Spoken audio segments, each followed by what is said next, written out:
नाही, माझ्या मतदारसंघामध्ये न्यू मांडवे आणि पोयनार हे दोन जलसंपदा विभागाचे प्रकल्प होते.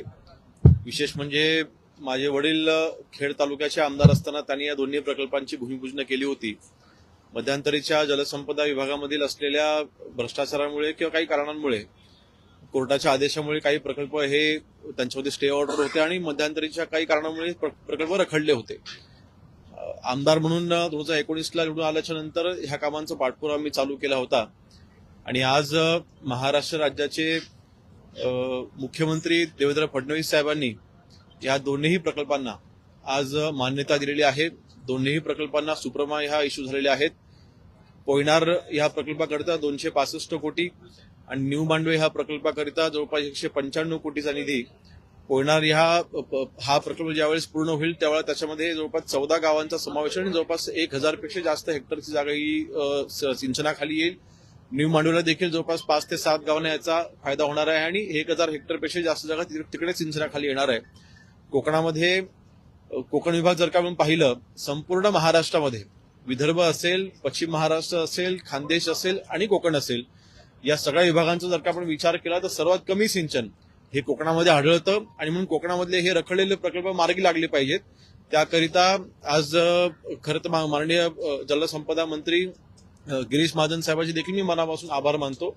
आज कोकण विभाग हा जलसंपदा मंत्री म्हणून त्यांच्याकडे आहे. कोकणावरती विशेष लक्ष दिलं पाहिजे असा आमचा अट्टाहास माननीय मुख्यमंत्री महोदयांकडे होता आणि तो आज पूर्ण होताना दिसतो. आणि एक सुरुवात आज दापोली मतदारसंघामधील ह्या दोन प्रकल्पाच्या माध्यमातून होते.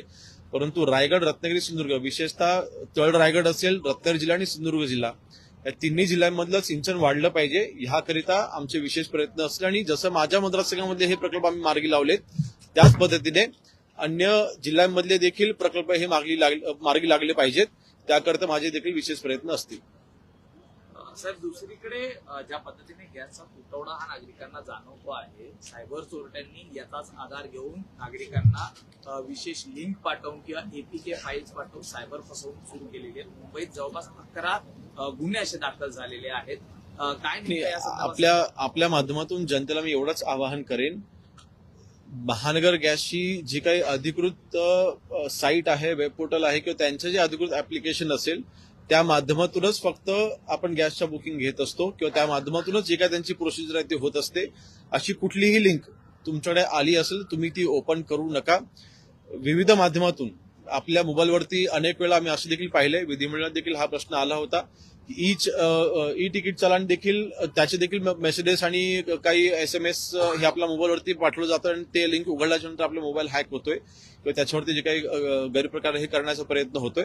तर आपल्या महाराष्ट्रातील जनतेला आमची हीच विनंती असेल की आपण अशा पद्धतीचा कुठल्याही लिंक आला की ते आपण ओपन करू नका. आपल्याकडे ई चलानची जी काही कार्यपद्धती आहे किंवा शासनाच्या ज्या कार्यपद्धती आहेत त्या माध्यमातूनच आपण ह्या काही फाईन भरणं असेल किंवा जे काही आपले नियमित अर्ज करणं असेल ते आपण करा अशी आमची विनंती असेल. हिंदी में जानना चाहेंगे, महानगर गैस के कई साइबर ठगी के मामले आ रहे हैं, आपका क्या आह्वान होगा लोगों के लिए? नहीं, हमारा आह्वान यही रहेगा कि ऑफिशियली जो भी लिंकेज गवर्नमेंट की तरफ से सेंड किए जाती है सिर्फ उसी का उपयोग करें. और मेरे ख्याल से महानगर गैस की तरफ से ऐसा कोई भी लिंक भेजी नहीं जाती. किसी भी गवर्नमेंट ऑफिशियल से अभी ई चलान के बारे में भी ऐसे भी कंप्लेंट्स हमारे पास आ रही थी. विधानसभा में भी कई MLAs ने ये क्वेश्चन भी रेज किया था, लेकिन ऐसी कोई भी लिंक ऑफिशियली गवर्नमेंट की तरफ से भेजी नहीं जाती है. तो ऐसे अगर आपके मोबाइल पे कोई भी लिंक आती है तो आप उसको ओपन मत कीजिए. ये शायद साइबर फ्रॉड हो सकता है.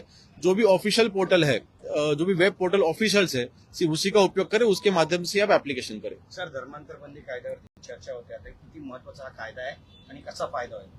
नाही, मला वाटतं त्या बाबतीमध्ये सविस्तर कायदे एकदा पारित झाल्याच्या नंतर आम्ही त्याच्यावरती बोलू. परंतु ही काळाची गरज होती आणि विशेष म्हणजे मी सांगेन की कुठल्याही एका समाजाला डोळ्यासमोर ठेवून किंवा एका धर्मपंथीयांना डोळ्यासमोर ठेवून हा कायदा तयार करण्यात आलेला नाही. ह्याच्यामध्ये जर का आपण पाहिलं, ऑलरेडी जे संविधानामध्ये तरतूद आहे त्याच्यामध्ये फक्त काही कलम आम्ही त्याच्यामध्ये जे ऍड केलेले आहेत की धर्मांतर करत असताना ते बळजबरीने तर होत नाही आहे ना, ह्याची खात्री ही पटली पाहिजे. आणि त्याकरता जे काही आवश्यक बाबी आहेत किंवा त्याकरता जे काही आवश्यक स्टेप्स आहेत त्याचं फक्त आम्ही ह्याच्यामध्ये इन्क्लुजन केलेलं आहे.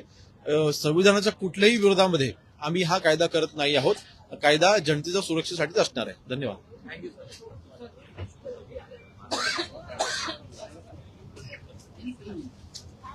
हे कट करा भाई.